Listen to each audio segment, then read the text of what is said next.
Karma. It hits me hard.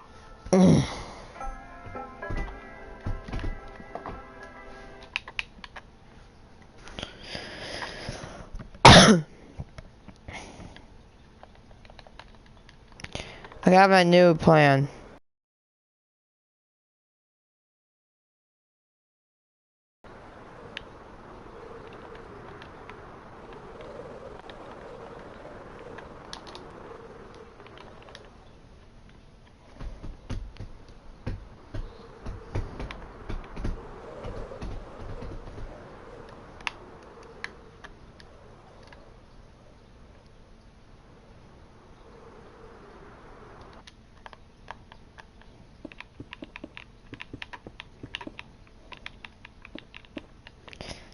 I actually got that prank on camera. I'm gonna be editing it tomorrow.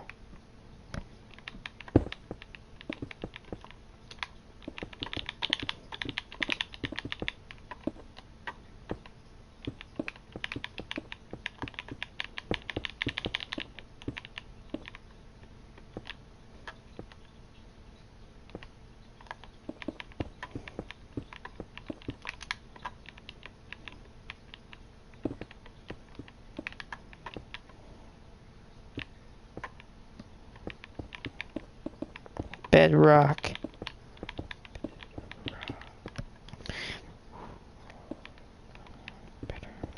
Sure, it's a strange word. Bedrock.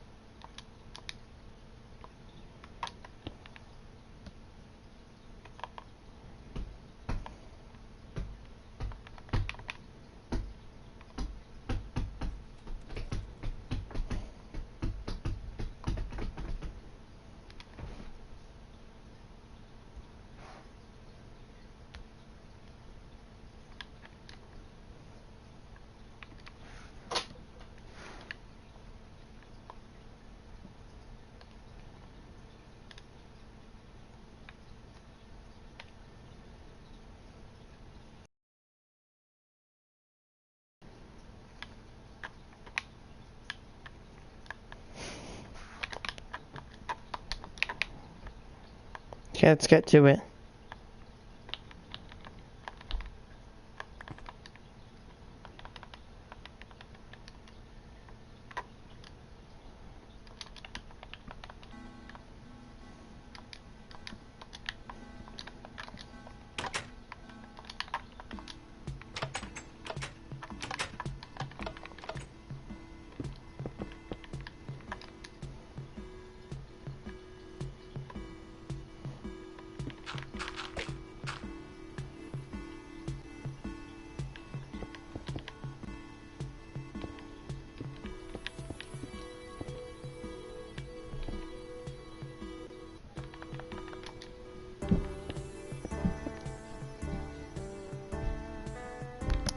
I am so cringy, kill me.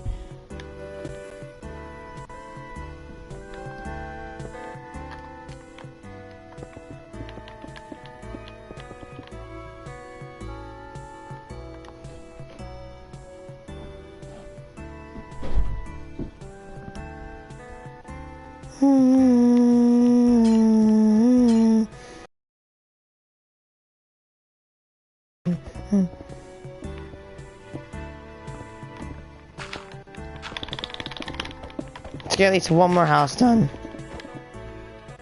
Maybe 2 houses. Yes. Yes. Yes. Yes. Yes.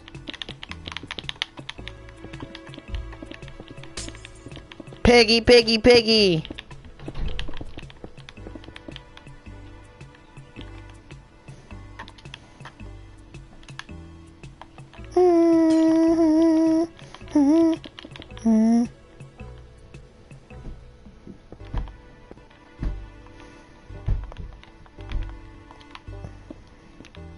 Bruh.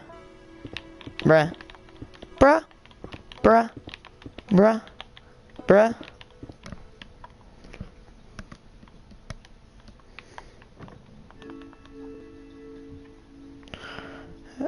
Okay, 3.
I know why. You wanna know why stronghold doors, some are open, some are closed? Because I figured out that some of the doors actually spawn the same point in the same direction. You know, if you know, one wall is like this, technically the door would be placed like that. But, you know, if there's another wall like this, the door's gonna be placed like that, giving it an open appearance.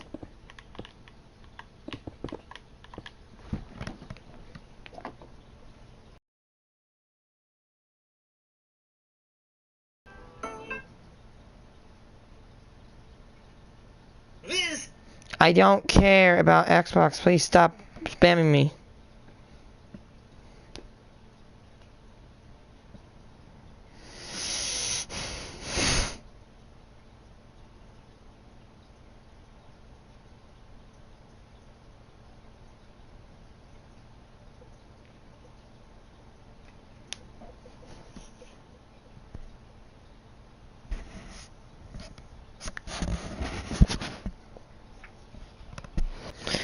Ha! Why TikTok is a national security threat. Oh, maybe the Communist Party is spying on you. I mean, there's totally not an FBI investigation.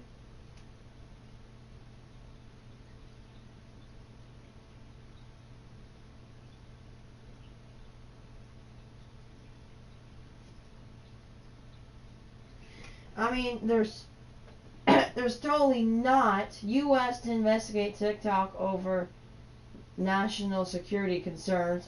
The totally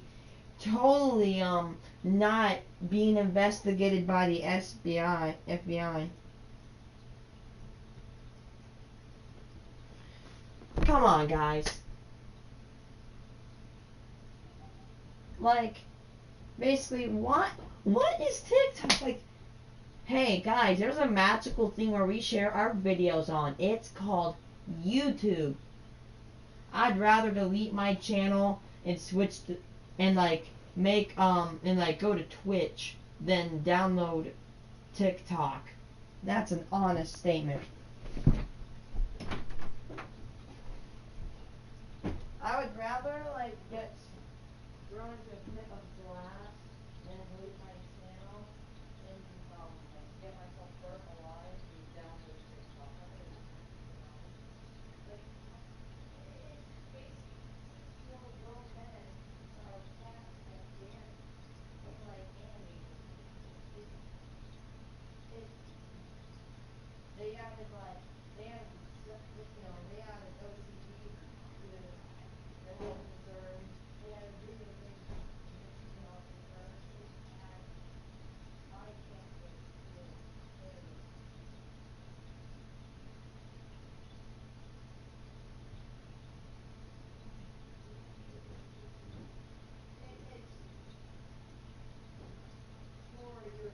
for the safety of your health, it's a good thing to don't download it. It's absolutely. Oh, by the way, the entire Honduran army was in a bathroom, just to let you know. Like, it's so ants that, like, look pretty good army.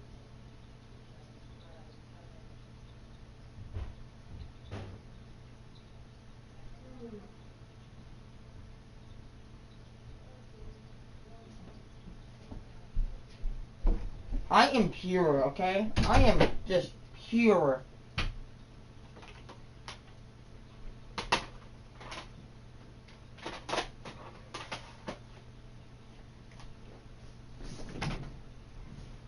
I hate TikTok. Every one of my friends have it. Maybe I'll go on TikTok one day and just react to videos.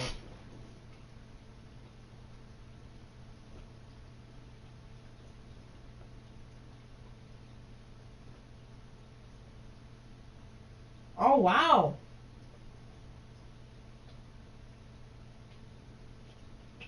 If you are in the army, TikTok is banned.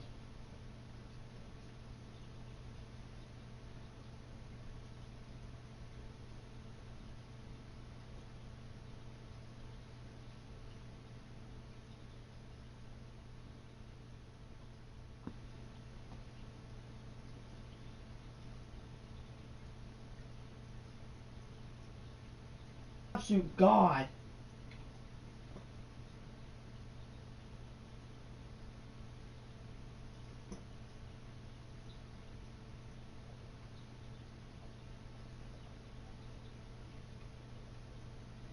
Okay, why TikTok is a national security threat?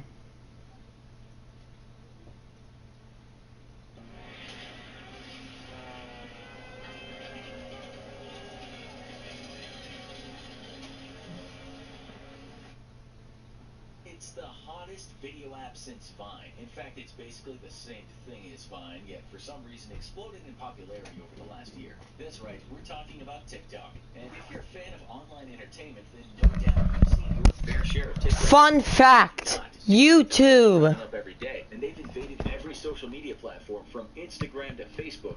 But today, the U.S. government is concerned that TikTok is itself an invasion of America, a red Chinese invasion. TikTok was originally called Musical.ly, and it featured the ability for videos to be set to music. Musical.ly was also the product. I actually did a Musical.ly with Elise. Oh God, I hope that did not get any views.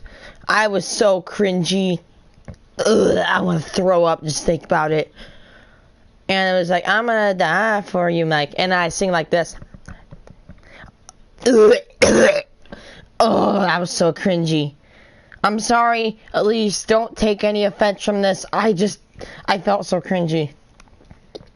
I was wondering where Musical.ly went. Though it featured an office here in the U.S. in Santa Monica, California, a major problem for Chinese media developers is creating an international appeal with their product, and traditionally the world at large has been hugely resistant to Chinese culture. While You know what I actually realized? I used to listen to this lady called Keisha, and she made a song called TikTok. And now that TikTok is the app is here,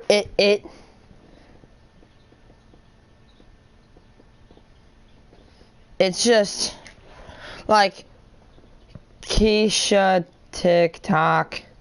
Let's see.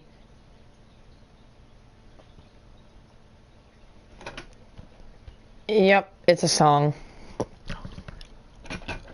Was that 2005? Nope, it was 2011.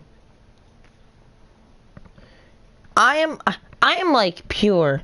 I can't, like, you wanna know why I don't have TikTok? It's because I'm smart. I'm not going to like get in a freaking bib and like sing anime music while I don't know, a car hits a kid, or I don't even know what they do on TikTok. Like, hold on, where's my controller? Where the frick did it go? Oh, there it is. I'm so stupid. I'm sorry, Bryce, don't take offense to this, but like, he made something like about the office, like, oh, he's not pretty, and then he's like, dang, he's thick. And it wasn't even funny at all. I'm sorry, but it's not funny. Okay, I don't like it, but I don't like it, but I don't hate you, Bryce. It's like, it's just like, how, and he got 1.6 million views. Like, who watches that? Like, wouldn't you rather want to see, I don't know, I'd rather see a guinea pig. Like, bruh. It's so annoying because, like I'll just look over on my buddy's phone in my classroom, and I'll see that like little YouTube button with the plus on it. I'm like, and every time I see that button, I'm like, oh god, they're on TikTok. Like, I'm not even kidding you. I guarantee you that when you go in my school, at least 1 out of 3 people, or 1 of 2 people, have TikTok. I'm not even kidding you. I don't know why so many people have downloaded it. It's ridiculous. Like, it's just people trying to make vines, but just falling flat on their face. Like, can we just get, like, effing chat for all the vines, like, that are actually good, like, two bears sitting in a hot tub, or I smell pennies, like those. I may not have, like, loved the vines, but they were generally pretty funny. Like, I laughed. Like, for example, when someone took a water bottle, poked a hole in it, and pretended that it was a pee stream coming from... I remember that. Like, this dude was, like, faking a pee stream, and then some dude was, like, getting up, and he slipped. And you can see his stomach. It was so funny. I miss old vines. I just do. They're all my favorite things. Like, and of course, that one girl I hate, Lacey Corbley, she has TikTok too. Oh god. I don't know, like, so I think my parents found it, and I don't know if this is true, but she might show nudity, but like, you can't see, you know, it, but so she might actually be doing the crap. Have historically been very obtuse about adapting foreign culture themselves. This makes the nation of China highly insular, and while it may be the most populated nation in the world, Technically, if TikTok's made in China, does it have coronavirus? Yep, it does. TikTok has coronavirus because it's in China. Actually, the only hope I have for TikTok is that it's made in China, so it shouldn't last long. Especially these one air raid guns. Check out I Rage Over Fallout 76 pistol. Has a very difficult time exporting its own culture to other nations. This problem is best evidenced by the state of Chinese film. While it produces a large amount of Hollywood-level films every year, the Chinese film industry is simply unable to make a noticeable dent in the global marketplace. While films that reflect ancient Chinese culture can sometimes be seen as moderate overseas successes, such as Crouching Tiger, Hidden Dragon, China has a very serious problem creating anything currently culturally relevant that the world actually wants to watch. For this reason, Chinese media has entered into an agreement with Hollywood, and American actors frequently appear in sizable roles in Chinese films meant for international export. Oh my god, have you seen it? In the Great Wall. China actually, there's this thing called like, what is it called? Asylum, and they rip off movies. Oh my god. Hold on.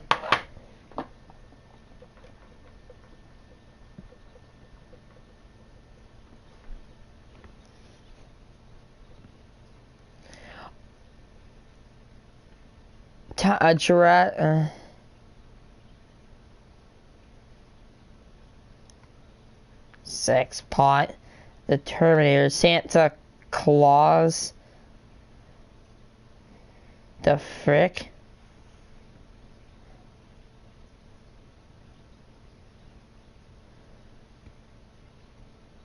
Like, where is it?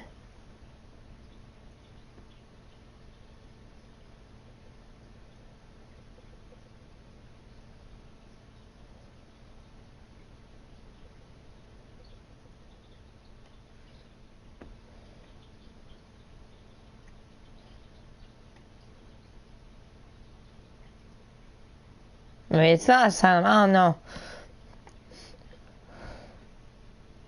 Is that American influence will make a Chinese product internationally viable. Yet, as the Great Wall showed the world by being an international flop, Chinese content creators have a very difficult time making something the rest of the world actually wants. The problem rests with the very nationalistic nature of Chinese content and the fact that China has historically been a very insular nation which did not export much of its culture successfully. Add to that censorship from the communist government, and what ends up happening is that Chinese media products are rejected by a world dominated by liberal societies. China may not be able to make global blockbusters the world will pay to see, but with the Musical.ly app, they were on to a hit. Knowing how important the American market is to ensuring a global product is a success, the Shanghai developers had specifically targeted American teens with the app, and it was slowly gaining in popularity when the app was bought out by another Chinese company, ByteDance, in November of 2017. By targeting the American market and its host of social media influencers, the rebranded app, now known as TikTok, gradually grew in popularity and eventually was adopted by notable American celebrities, further propelling it into global success. Today, TikTok has been downloaded over 80 million times. Holy freaking mother of God! It's even adopted a partnership with the American National Football League to produce unique content available. It is literally taking over. We must stand up for what is right, and we must take TikTok down. And in 75 languages, and was downloaded a whopping 100. I'm asking any hackers out there, if I had $1 million, I would pay you $1,000. No, I'd pay you 100 grand just to take down this platform. It must stop. It's, I mean, if you think about it, it's not really the people.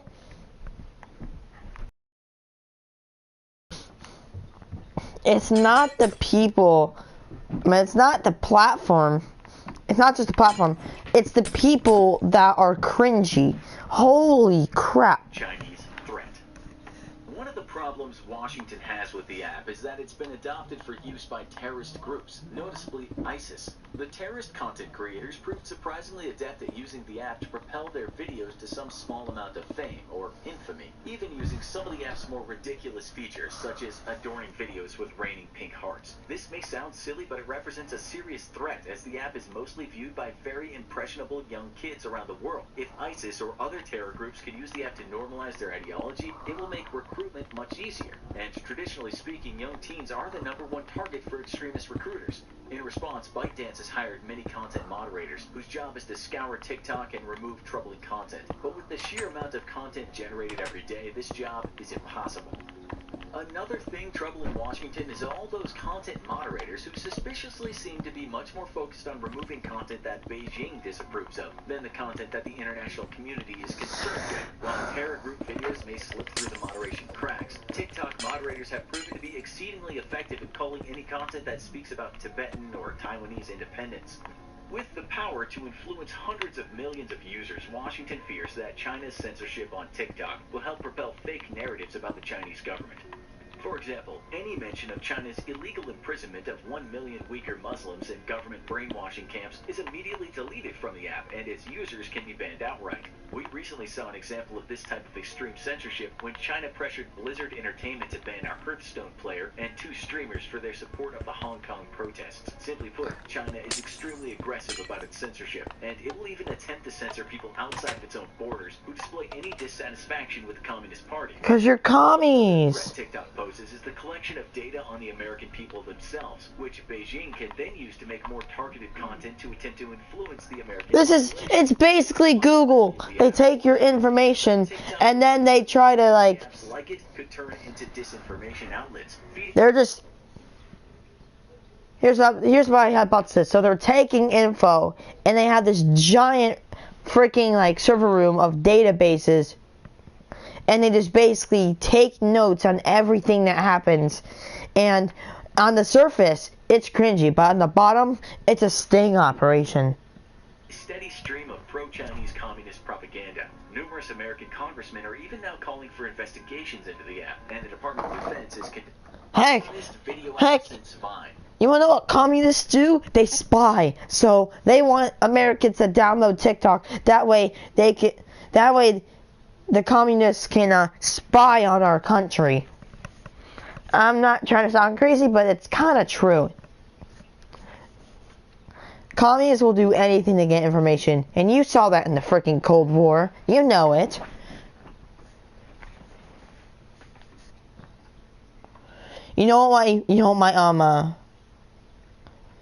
For example, my cousin posted, I think one of his four-wheeler driving. What if people are driving vehicles and they gather the license plate?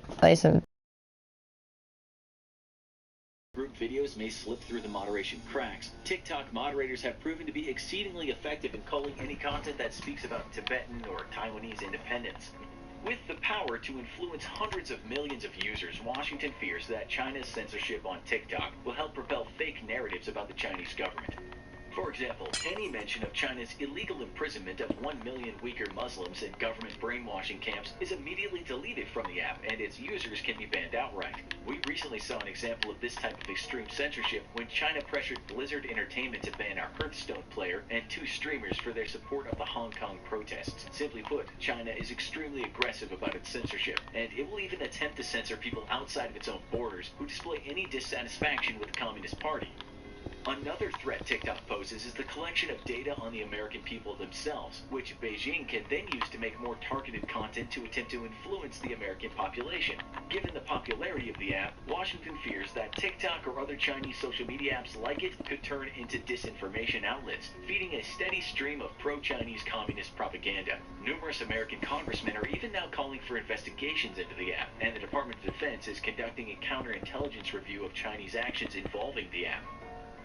The US government is now looking at a range of options to combat Chinese influence through TikTok. Those options begin with auditing the company's data practices so that the US government can find out how data is used on its users itself and to who it goes to. With the Chinese government frequently installing government minders in all of its international companies, there's no such thing as a free Chinese market. Instead, China considers its own market as a tool of its foreign policy and uses government minders embedded within public companies to shape company policy in a pro-Beijing manner that furthers Chinese interests globally. If the US government discovers that TikTok's data is being shared with the Chinese government, it can then take major steps to shut the app down. Likely, though, Kill it. Drive a sword through its cranium. Kill it. Business to a non-Chinese company, which has been vetted as free Kill this hoe. government influence. While this won't shut down TikTok on the whole, it will severely curtail the influence that China has over the world. Shoot its heart. Shoot its brains. Shoot its eyeballs. The US government may simply ban the app outright, although this could cause a massive backlash from its many users. Unlike in China, American users of the app are allowed Grow over it. the actions of their government, even if that includes banning a Chinese-controlled propaganda tool, and there's a fair bit of irony there. Only time will tell what ultimately happens with TikTok or other future Chinese apps, as China's aggression across the Southeast Pacific grows and it continues to bully its neighbors for access to their rich mineral, oil, and fish reserves across the South China Sea. This is not the first nor the last Commie hoes. between the Chinese Communist Party and the American government. Then go watch How Did North Koreans See America, and as always, if you enjoyed this video, don't forget to like, share, and subscribe. Why don't... We're Ocean Cleanup Group, and we've built a free search engine that cleans the ocean while you search the web. I tried to download a code at my school, and they wouldn't let me. A man buys a mattress and gets the thing home, only to see a tag that reads something like, "It's unlawful to remove this tag." He sees himself as a bit of a rebel and thinks, stuff the police, and so takes a pair of sharp scissors and cuts the thing off. Unbeknownst to him, his law-abiding roommate is watching through a crack in the door, and this guy, you might say wholeheartedly, embraces snitching. He's been known to take videos of people jaywalking. The next thing you know, the cops are kicking down the door. "Get down on your hands and knees," they shout, as the rebel... Why can't you remove tags? ...line just a foot away. It's become a bit of a national joke in the USA. The fact those tags tell you it's unlawful to cut them off or even mutilate them, as written on some tags. So what's going on? Can you really get into trouble with the law for cutting off mattress tags? Well, yes and no is the answer. You, the consumer, can't really get into trouble for the deed. Let us explain.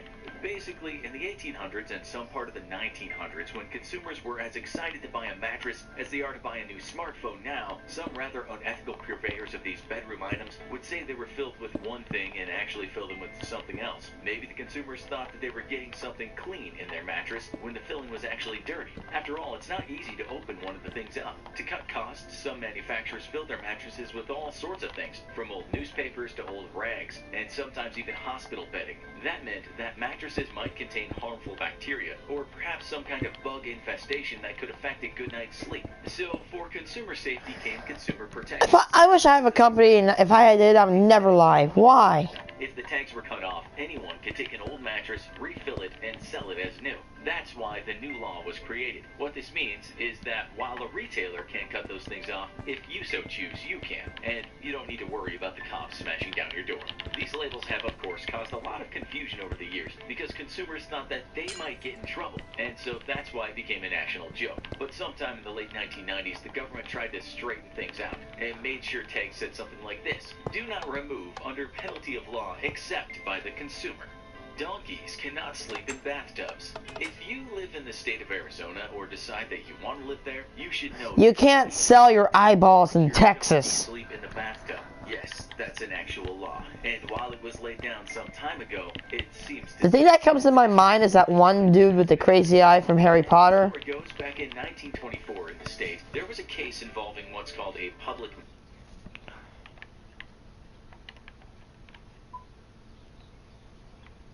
I'm a serious gamer. 9 your left. Watch out, watch out. But I don't play games with my mom. With my wife. Doctor, disrespect my wife.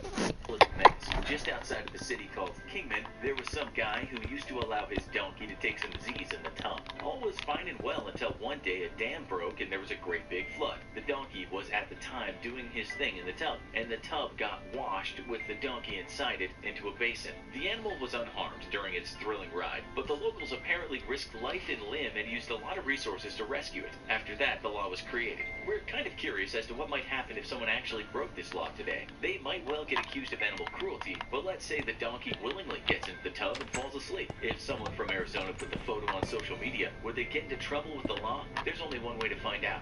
We need an Arizonian to take the plunge. The couch is for inside. We read this on an official website for the city of Boulder, Colorado. No person shall place, use, keep, store, or maintain any upholstered furniture not manufactured for outdoor use, including, without limitation, upholstered chairs, upholstered couches, and... I wonder if Karens watch these videos and then they just take advantage of them. Included the yard and the porch. What? You can't enjoy a comfortable couch or chair just outside of your own home? The law did state that if the object was there temporarily, such as during a move, then that would act as a defense. But no, you can't just sit there out on the porch and read a book on your couch. We found the reason for why this piece of crazy legislation was made, and it seems young, drunk people are to blame. It turns out that some of those folks started a craze of outdoor couch burning. The New York Times wrote this in 2002. Appalled by several small but destructive disturbances near the University of Colorado in the last few years, events in which inebriated students invariably stole couches off of porches and burned them, Boulder officials last week approved an ordinance that forbids keeping upholstered furniture outside. The article explained that after certain sporting victories, young guys would celebrate by prowling the streets looking for couches and comfortable chairs set on fire. They notched up around 100 victims before the law came into effect, effectively spoiling porch comfort for a lot of innocent Boulder residents. The mob of drunk arsonists, said local authorities, could have caused much more serious fires, and something had to be done. Dirty tires. It seems you can be a public nuisance in the city of Minnetonka, Minnesota for driving around with dirty tires. If the vehicle is parked, it's okay, but don't set off before you've cleaned it. According to American Legal Publishing, the law states a truck or other vehicle whose wheels or tires deposit mud, dirt, sticky substances, litter, or other material are not allowed on the highway. That's one way to keep your highways clean, but we imagine... There's like dead animals. Hello, honey. You have a voucher for me, you say? All I have to do is click, you say? Nice. Honey. Honey is a free browser extension that automatically finds the best promo codes whenever you shop online. This means you always get the best deals without even trying. On over 20,000 sites, I saved... I want to download Honey, but like, I have an iPad. It's not as if you'd win anyway. It seems that if you live in Missouri, it's against the law to wrestle a bear. Now, we must point out that most people forego this activity in the interests of their own health. Notwithstanding, it might be considered animal cruelty as well as plain stupid. We just didn't think you'd need a law for this. Missouri Law 578.176, bear wrestling, states that a person cannot wrestle a bear. But on top of that, a person can't allow someone else to wrestle a bear on his property. You shouldn't promote or advertise bear wrestling, and you should not collect cash for putting on a bear wrestling event. You can't buy a bear with the intent to wrestle it, and you definitely can't train one up for a fight. This might sound normal, perhaps to people from Missouri, but it might sound a tad strange to many of our other viewers. What used to go down in Missouri? Bear WrestleMania? Is that what people used to do for fun there? We had a look to see if it was true. In 2013, the Smithsonian wrote that people around the world might occasionally go toe-to-toe with a bear, and it turns out that people in the U.S. have done it. One young wrestler did it for fun with a tame bear, but that guy had this to say about his tussle with Big Fur.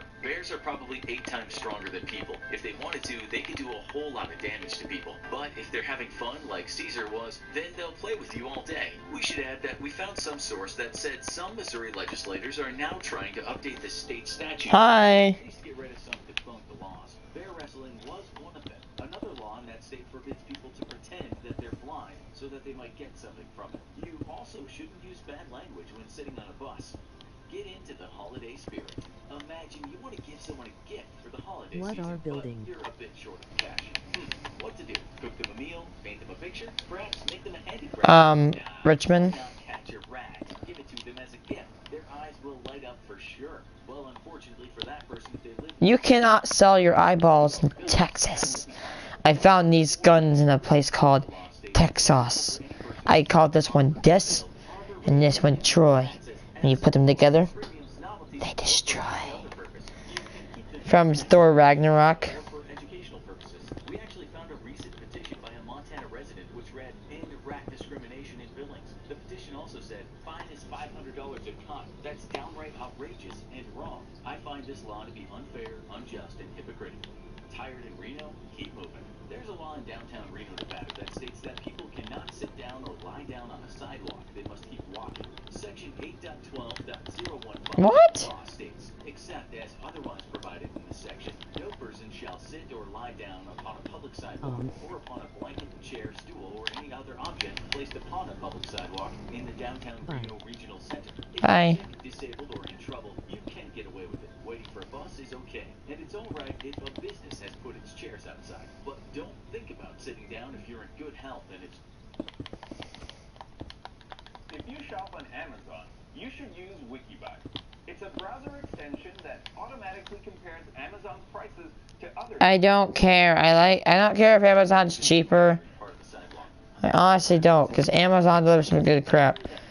Plus, Amazon, I don't know. One of their workers have coronavirus. In the first place, the municipal law of Akron, Ohio, section 92.06, states that people cannot dye the fur of their rabbits or little chicks and then sell them to other people. The law says, no person shall sell, offer for sale, expose for sale, raffle, or give away any rabbit or baby poultry which has been dyed or otherwise colored. It seems this must have been a thing in the past. Shame on those people. Don't share your password. If you live in Tennessee and you want to share your password with another person, you might get into trouble. That includes websites such as Netflix, but others too. It's called the Tennessee Login Law and was put into place to stop people sharing too much music, which others should have been paying for. With Netflix, it was to prevent hackers from creating bulk accounts. So while it wasn't really you sharing your password with a friend, it certainly could be. A piracy advocate called Caleb Chen had this to say about the law. When the law passed, the lawmakers admitted that the law could be used beyond its original intention and used to prosecute a simple password sharing. Why, oh why, do politicians waste time on such laws? Permission for new teeth. In Vermont, it might not be legal for a woman to get some false teeth from the dentist without first getting written permission from her husband. This law goes back to a case from 1856 called Gilman vs. Andrus. According to the Huffington Post, the law never got overturned, but it seems dentists in Vermont would not enforce it now. You're too old for this. In 2019, Time magazine wrote an article about a town called Chesapeake, Virginia. Since 1970, there's been a law that forbids anyone over the age of 14 going out and trick-or-treating on Halloween. It reads, if any person over the age of 14 years shall engage in the activity commonly known as trick-or-treat, or any other activity of similar character or nature under any name whatsoever, he or she shall be guilty of a Class 4 misdemeanor. That sounds harsh, but it only applies to those having fun. Parents or guardians going out with the kids won't be breaking the law. The present mayor of the town says he's against it, and he was not even aware it was a thing until recently. He told Time, we didn't even know it existed until it went viral last Halloween. Still, it's in place, so be careful if you live there and you're 14 and a half, and still feel like celebrating Halloween. You might wonder how the law got established in the first place. The mayor explained that to Time, saying there were problems beginning in the 70s when the ordinance was passed, with groups of older teenagers harassing younger kids. He added that he thinks it was over the top that it became a misdemeanor. Couldn't a stern telling off have done the trick? Do you agree with any of these laws? What crazy law would you enact if you were in charge? Tell us in the comments. Now go watch What's Not Allowed in War. Thanks for watching, and as always, don't forget to like, share, and subscribe. See you next time.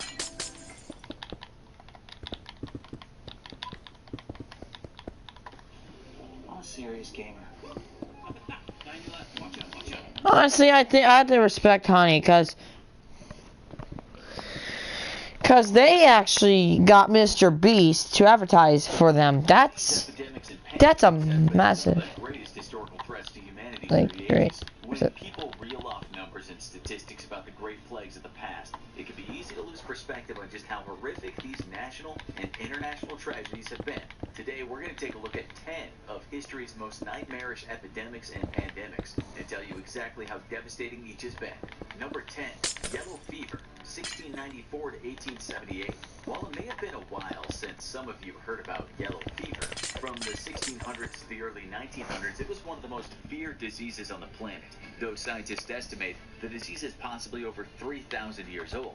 It's described by the World Health Organization as an acute viral hemorrhagic disease transmitted via mosquito bites. The key symptoms of the disease are headache, fever, nausea, vomiting, fatigue, muscle pain, and jaundice, which gives the disease its name due to the slightly yellow tint it often gives to the skin of the sufferers. And yellow fever is not to be messed with. Those who develop severe symptoms often die within a week to 10 days. Yellow fever has spread like wildfire in mosquito-filled tropical areas like the Caribbean and numerous countries in the Americas, including the United States. The yellow fever epidemics of 1694 to 1855, which ravaged Boston, Philadelphia, and Norfolk, Virginia, were brutal. But the 1878 outbreaks in the Mississippi River Valley were the worst of all. Over the spring and summer of that year, around 120,000 people were infected with yellow fever, and from 13,000 to 20,000 of those infected individuals died from the disease. Because its infection vector is in mosquitoes, the disease can spread incredibly quickly from just one infected person to a whole community in a hot or tropical environment. Thankfully, scientists have since developed an extremely effective vaccine against the disease that is generally both affordable and easy to access. However, this hasn't stopped cases from popping up sporadically in Africa, Asia, and South America. Number 9. Japanese smallpox epidemic, 735 to 737. Things really took a turn for the worst with the horrific Japanese smallpox epidemic of the 700s. This won't be the last time we encounter smallpox on this list, and that's because it's an extremely infectious and dangerous disease caused by the variola major virus. Smallpox causes fever, vomiting, and infectious sores and scabbing across the body that can spread the virus through contact, and it can also cause oozing pustules on the tongue and in the throat. Ew. Virus spreadable through droplets in the air released by coughing. The fatality rate for smallpox at its worst is as high as a terrifying 30%. Fun fact, fish can actually blink. They do this. Returned to Japan in the 8th century, Like they put, starting in the northern Kyushu if you, region in 735. By the time the and if you don't think they blink, I will record them blinking. It's believed to have killed up to 1 million people. The prevalence and deadliness of smallpox outbreaks in Japan even made a lasting cultural scar on Japanese folklore, with the belief that the disease was caused by a demonic entity, because something this awful surely had to be supernatural in nature. Number 8. Hong Kong flu, 1968 to 1970. Back to an old favorite you're also likely to see a lot more on this list, the flu. Specifically the H3N2 strain, aka the Hong Kong flu, the third influenza pandemic to occur in the 20th century. Part of the reason you so often see flus and variations of the flu in major global pandemics is that it's one of the more hardy and adaptable viruses out there. Many strains of flu, the Hong Kong flu included, undergo a process known as antigenic drift. Quick biology lesson. It's hard to fall victim to the same strain of the virus twice because the body's immune system can recognize the virus and create the proper antibodies to fight it. When a virus undergoes antigenic shift, though, it's essentially like wearing a disguise that allows it to mount a sneak attack on the body. Before your immune system knows what hit it, you're in deep trouble. That was definitely the case for the victims of the Hong Kong flu, which is believed to have mutated from an earlier strain from 1957. The disease is estimated to have killed between 1 and 4 million people worldwide in its 2 years of major activity, most of which were people over 60. Number 7. The Antonine Plague, 165 to 180. Next, an ancient plague so brutal that it's said to have aided in the collapse of the legendary Roman Empire, also known as the Plague of Galen, named after the Greek physician who first identified it. This mysterious disease is thought to have been brought back to the Roman Empire by legionnaires who'd done tours in East Asia. The disease first manifested in Asia Minor before spreading to Greece, and then eventually to Italy itself, where it spread like wildfire in the densely populated cosmopolitan cities like Rome, killing as many as 2,000 people a day at the height of its devastation. Nobody could really understand the plague, let alone fight it. It's believed that the disease even killed 2 of the empire's rulers, Lucius Verus and Marcus Aurelius. The final death toll is believed to have been 7 to 10% of the Roman Empire, though some estimate it as high as 15%, as it spread to other European countries like Spain and further in.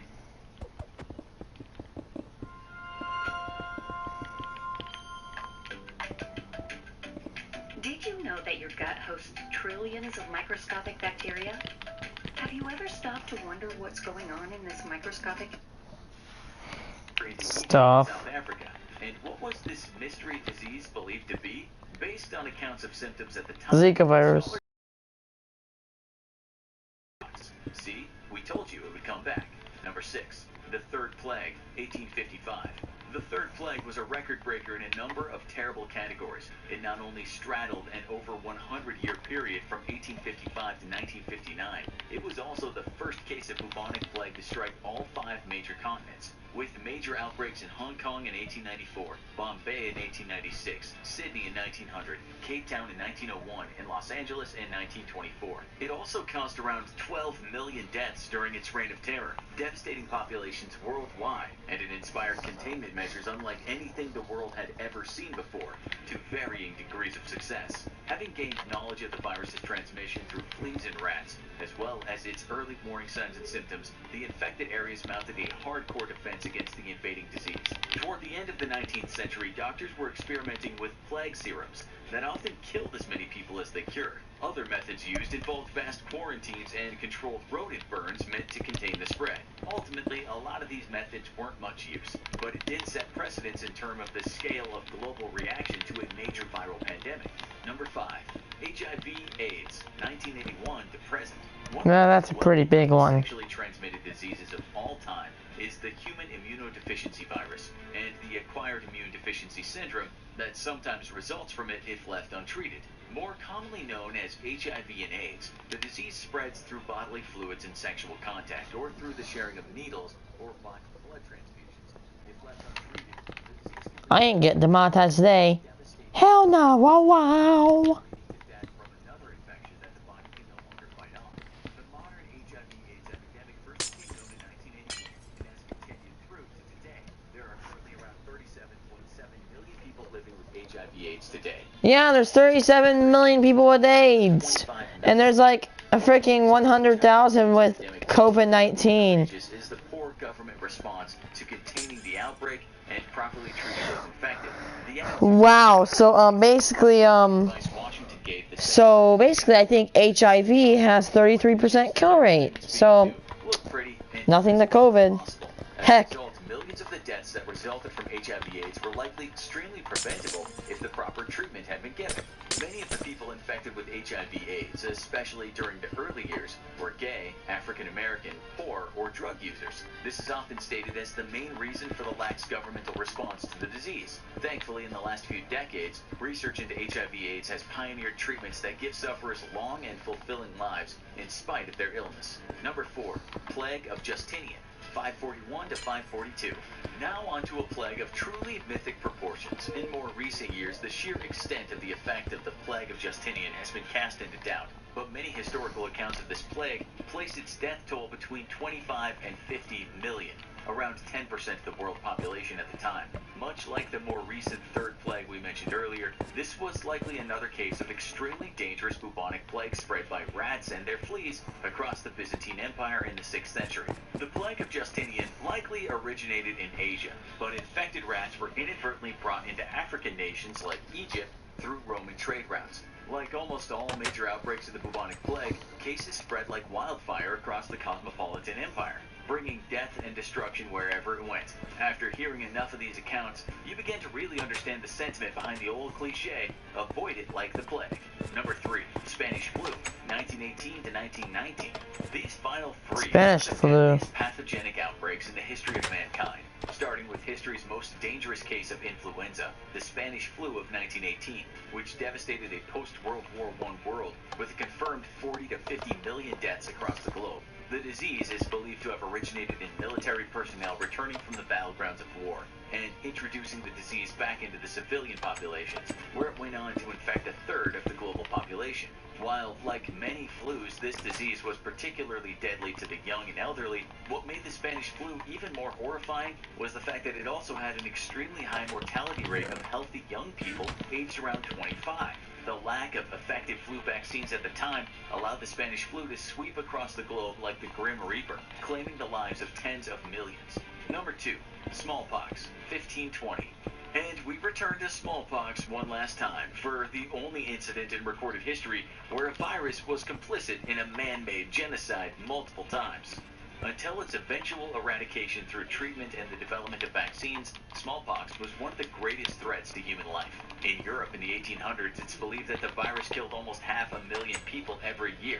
In the late 1700s, it's believed that Native Americans were murdered by being tricked into accepting smallpox-infected blankets by the British and the Americans, accounting for almost 90% of indigenous people killed at the time. But this specific example, occurring in the year 1520, shows that smallpox being brought to South America by Spanish conquistadors may have been the final nail in the coffin of the Aztecs. After being introduced to the Aztec coastal territories by the Spanish in the mid to late 1510s, the disease spread inward until it reached the Aztec capital of Tenochtitlan in 1520.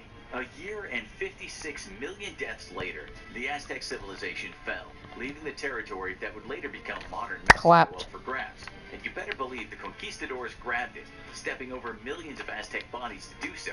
Today, the disease is making a global comeback tour, thanks to overprivileged first world soccer moms who don't believe in vaccines. And finally, number 1, the bubonic plague, aka the Black Death, 1347. The Black Death was like freaking Thanos compared to coronavirus. In the 14th century, the lucky ones died quickly. The unlucky ones lived long enough to see society collapse around them as their body erupted in the large oozing buboes that gave the disease its name before the unbearable sickness and pain brought them to their end. The Black Death killed a third, and by some estimates almost half of Europe's population. In the 4-year period this disease was most active, after being carried into mainland Europe by stowaway rats with their own infected stowaway fleas on trading ships, it killed over 200 million people. The devastation of the Black Death was so horrific that it took the continent over 200 years to return to its pre-plague population, and left its mark as one of history's greatest catastrophes, killing roughly twice the number of people as World War I and II combined. So remember, folks, wash your hands, and don't kiss any rats you find on random ships. Thanks for watching this episode of The Infographic Show. If you're doing the right thing and staying indoors, don't worry about getting bored. We've got plenty more viral videos to keep you in diseases that will kill you the quickest, and scientists wake up ancient viruses unknown to man. Stay safe and stay healthy. Do you want to learn to draw professional and impressive artwork from scratch? What the world? What if When you're world popular, everyone loves world Disney. without USA? And if you're American, then you should be able to admit that throughout history, the U.S. has done things that deserve being hated for. And if you're not American, then you should be able to admit that throughout history, the U.S. has done things that it deserves being loved for. Yet, as the world's sole superpower, the U.S.'s influence spreads around the world, in both good and bad ways. What would happen, though, if the U.S. didn't exist anymore? Or at least if its influence across the world stage disappeared overnight? World War II ends in a stalemate. Armchair historians love to point out that the moment Hitler invaded Russia, he was doomed to failure. And thus, World War II would have been won by the Allies, even without the U.S. Yet, historical truth is not quite that simple. Invading Russia was a critical mistake made by Hitler, and one worsened when the U.S. joined the war and reopened the Western Front in Europe. Yet, what if the U.S. had simply shrugged its shoulders when Russia and Britain begged it to join the war effort? Despite a superior fleet, Britain's war material supply was running dangerously low, even with constant American resupply efforts. Without the U.S. to ship war goods to Britain, the best that the United Kingdom could have done is stave off a German invasion. In war games carried out in the early 2000s by a British think tank, it was discovered that Hitler could never have successfully overcome Britain's fleets, the RAF, or the Home Guard in a cross-channel invasion. Yet this war game was undertaken with constant U.S. resupply efforts underway. Without these resupply efforts, a cross-channel invasion would probably still have been disastrous for Germany, but then again, Germany would have had little need to invade Britain without the U.S. supplying it. A token defensive force could have been left behind in France in order to discourage British invasion, and the full might of the Wehrmacht could have been dispatched to the Eastern Front. Not just reviled as a madman and mass murderer, Stalin was also famously a very poor strategic thinker. He was so surprised by Hitler's invasion that in the years leading up to it, he had taken almost zero precautions against German hostility. To make matters worse, his political purges prior to World War II had decimated the ranks of the Red Army and eliminated most of its experienced commanders. Despite having exponentially greater numbers and firepower advantage in the Winter War of 1939 against Finland, the smaller and much more poorly equipped Finnish army managed to absolutely decimate the Red Army before overwhelming numbers alone forced a defeat. By the time of Hitler's invasion of the Soviet Union,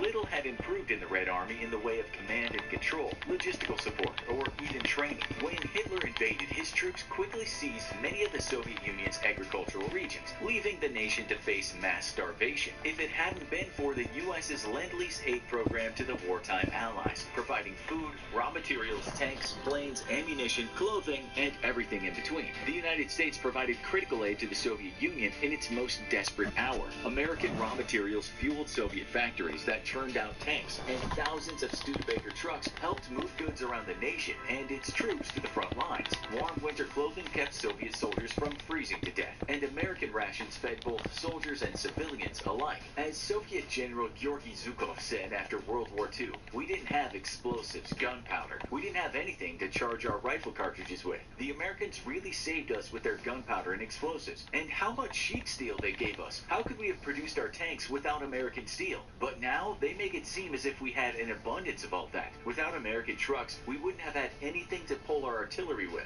Immediately after the invasion of the Soviet Union, the United States gave the nation an interest-free loan of $1 billion, or about $17.5 billion in today's dollars, worth of supplies and raw materials. The United Kingdom was also given an initial lease of between 40 and 50 destroyers. Per the terms of the Lend-Lease, the materials were lent for the duration of the war, and expected to be returned or reimbursed only upon war's end if they were kept for civilian use. Any combat losses would not be expected to be repaid. Basically, the U.S. lent the Allies surplus military equipment under the condition that it didn't have to be repaid for unless it was kept after the war was over. In total, the U.S. gave the Soviet Union 44,000 Jeeps, 375,883 trucks, 8,071 tractors, 12,700 tanks. Oh my God. 141,590 blankets, 331,066 liters of alcohol, 15,417,000 pairs of military boots, 106,893 tons of cotton, 2,670,000 tons of petroleum products and fuel, and 4,478,000 tons of food. Oh my God. Without the U.S., the best the Allies could have hoped for would have been a stalemate,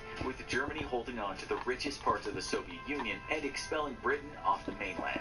No European Union. Immediately after the end of the Second World War, Europe found itself in shambles. Nearly all of its financial and industrial networks had been destroyed in the fierce fighting, and entire national economies had collapsed. The war had been the most devastating in human history, and the fate of entire nations hung by a thread. 2.5 years after the end of fighting, there was very little sign of recovery from the European mainland, with millions of homeless and out of work. Then, in 1948, the U.S. Secretary of State, George C. Marshall, drafted up a 4-year plan meant to reinvigorate the European economy. The plan would rely on $15 billion of financial aid, or $250 billion in today's dollars, and it would be completely financed by the American taxpayer. The first target of the Marshall Plan, as it came to be known, would be feeding the European population, as a massive famine was threatening the mainland. Thus, food aid was immediately dispatched to 16 European My Pleco! and its satellite states had been He's hanging on a plant. but it had turned it down due to fears of meddling by the U.S. in internal affairs. The main focus of the Marshall Plan was on the recovery of Europe's largest industrial powers, such as West Germany, France, and Great Britain, as it was believed that if these great economies were jump-started, then the effects would spread to other nations. Attempts to rebuild the national shipping fleets, road and railway infrastructure, and reconstruct devastated cities were bolstered by American aid money, though the effect of the Marshall Plan is likely less economic and more political. Due to the Soviet Union's refusal to partake in any reconstruction efforts, the Marshall Plan and the 16 nations it aided helped establish the political framework for what post-World War II Europe would look like, with the West firmly aligned in solidarity against the communist East. The Marshall Plan seeded the idea of European unity and fostered an intertwining of European interests, which was President Truman's greatest goals, as only a unified Europe could stand against the Soviet Union. But also, only a unified Europe could avert another world war. Without the Marshall Plan, European economies would have taken longer to recover than they did, which would have made them more vulnerable to political revolutions fostered by the Soviet Union, whose agents were constantly at work attempting to make the ideology of Soviet revolution abroad, or of spreading communist revolutions around the world, a reality. The Marshall Plan, however, also laid down the political and economic roots for what would become the European Union, and without it, it's very likely that Europe would have returned to the old power way of thinking that had dominated European politics for centuries. European colonialism prevails. Prior to World War II, European powers retained colonies across the world, and upon entering the Second World War, President Roosevelt made it extremely clear to the Allies that America the Constitution and rewritten it to allow Japan to once more field a military capable of both.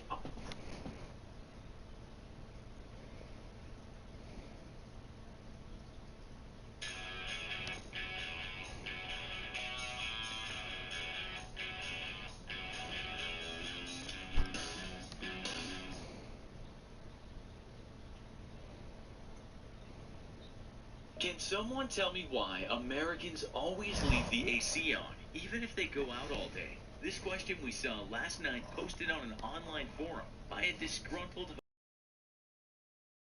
of insults, generalizations, arguments, peppered with the odd, intelligent, and temperate comment. That's par for the course.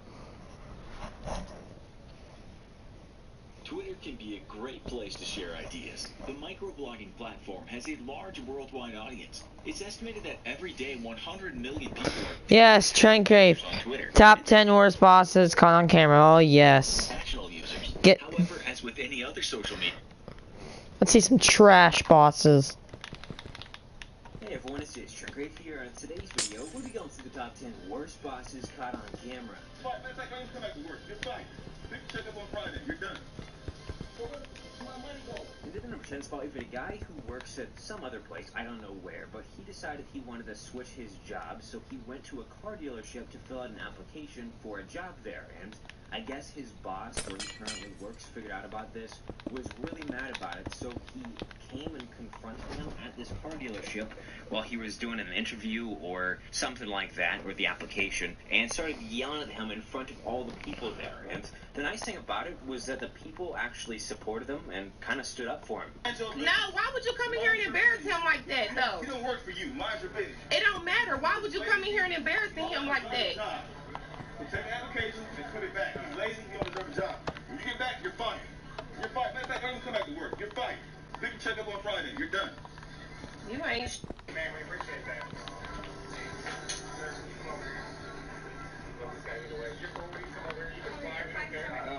It's all up.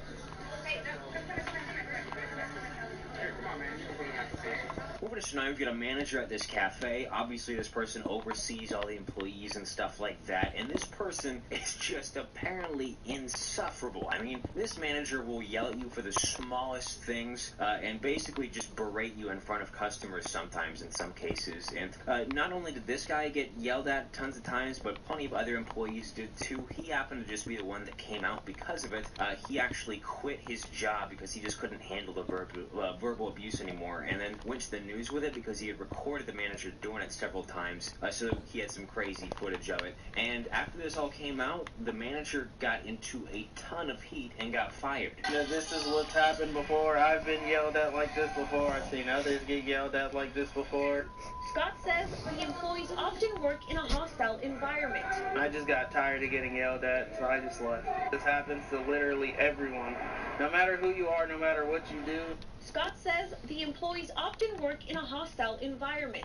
It's really annoying just to see that they're still having to go through that same problem every single day. Real quick before the next one, make sure you leave a like on this video and also subscribe to my channel, or else the next boss you have is going to be terrible. At number 8, we've got a woman who's the manager of Subway, and I guess they were undergoing a hiring process, and this one girl was looking to be hired, and the employee who was hiring her, I guess, asked for like a final say on the situation from the manager, and the manager asked what this employee looked like. And if that seems a little silly to you, it probably is, because it is. I mean, if it was a model agency and somebody's asking what somebody looks like, okay, that makes sense, but we're talking about working at Subway here, not a big deal. However, the employee said, you know, it's an African-American girl with some long dark hair, and this manager didn't want anyone like that, apparently, in her store. Wow. Some messed up stuff here, and after this came out, because the employee was just so blown away by it, this manager got into a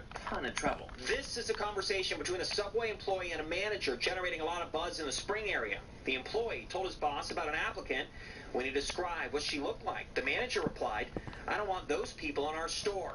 The employee shared it with the applicant, who posted it to social media. She contacted the company. Simmons learned the manager was fired. Subway reached out to my Nick ABC 13 Facebook page with this statement: "We are committed to treating every person with honor, dignity, and respect, regardless of their beliefs, race, and creed. We are aware of the situation, and the franchise owner is actively addressing it." In the number 7 spot, I don't know what it is about managers at restaurants, but apparently a lot of them have issues. I've never worked at a restaurant myself, but clearly from this, I really don't want to. This lady, she is the manager at this restaurant, though, and one of her employees came in to try to negotiate a raise, from what I understand. She actually brought her son, who is an adult as well, in with her because he was translating for her, and unfortunately, somewhere things went wrong. This manager freaked out and started going off on this lady as well as her son and fired her right there on the spot. Things continued to escalate, and eventually this footage got leaked, and it turns out this lady got fired. The manager did. You don't have to act like this.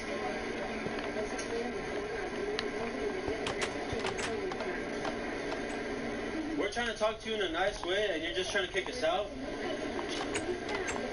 For what reason?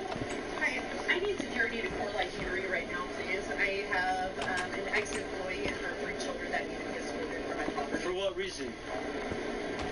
I'm calling them right now, too, because that's not the way you treat them. That's not how you talk to people.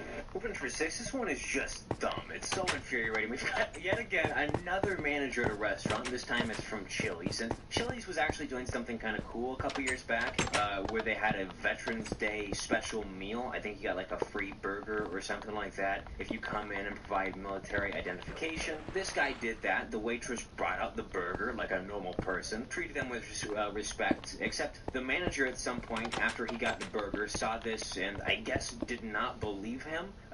Believed that he served in the military, and actually got into an argument with him and took away the burger after he had already started eating it. Did you see my military information? You need to stop. Did you see my military? No, I'll leave as soon as you answer my 2 questions. The answer is no, I'm not answering your questions. Okay. Did you answer your questions? Did you see my military service? Did you see my military service? No. There. Yes, you did. Oh, so that's a lie, but you already said you did because I had that on my record. Yes, you did. People right there saw you. Let me see it. Stop. Yes, you did. Stop it. Well, then, if you didn't see it, now you're grabbing my food away from me? You're taking my food away from me now? I'm so sorry. I don't Okay. provide any documents for me. Yes, sir. Yes, I did just provide documents to you, and they saw you. Number 5, this one's gonna make you gag. It's kind of disgusting. We've got a manager from the Golden Corral. It's a restaurant again, and this manager was apparently ordering chefs and workers and stuff like that to put food, some of it prepared and also some of it I don't think was actually cooked yet, next to each other outside, you heard that right, next to a dumpster. This happened in Florida, and after this video was sent to the news, the manager, of course, was fired, as well as some other people, I do believe. This hamburger meat, look at all these flies. It's disgusting. All this food, all these baby back ribs. To me, this is disgusting. In number 4 spot, we've got one that's finally not from a restaurant. We've got a Goodwill manager, and this manager, I guess you could say her employees actually really liked her because all her employees were fake. Let me explain. Basically, this woman, she set up this payroll scheme because she's the manager and apparently was in the position to do so, where she had fake employees who liked her so much that they direct deposited all the money that they were being paid into her account.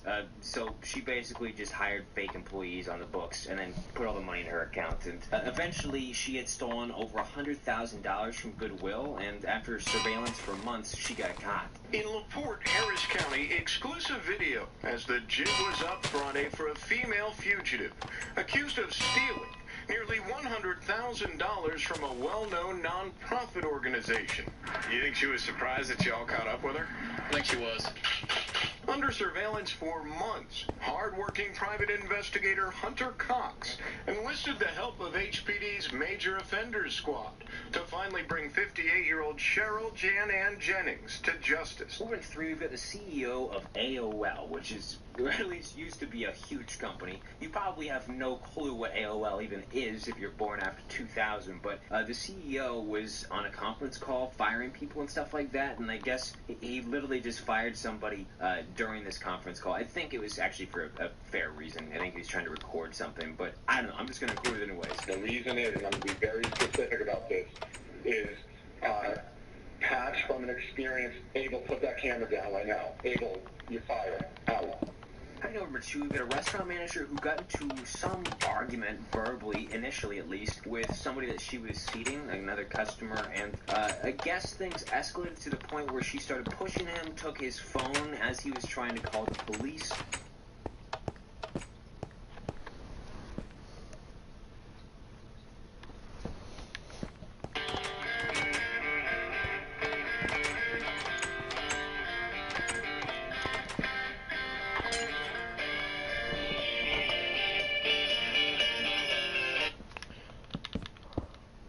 And afterward, she ended up being arrested. Manager of an upscale Mexican restaurant in South Fort Myers is facing battery charges. Joy Duda works at Cantina. Is she gonna get charged? That's so corny. Called them to say she pushed him and grabbed his phone in a fight over being seated at the restaurant. And finally, number 1, start this video off with a guy who was really mad because his boss was refusing to pay him for hours that he had worked. Apparently, they have some issue where they don't write down their hours. I guess the boss might do it or something. All I know is that this guy was super mad and was basically about ready to throw down if this guy wasn't going to pay. Did I not work all week? 5 days a week, right? So where's my money going? Time went on. You didn't work last Thursday. When did time go in? Time went on Wednesday. And I did work last Thursday. I worked all week last week. Why the don't write our hours down? You see how you playing with my money talking about you didn't work last Thursday? Did I not work all week last week? I work every day. I hope you guys enjoyed the video. If you did, make sure to like on it. Also, subscribe to my channel if you haven't already. But that's it for this one. Thanks for watching. I'll see you later.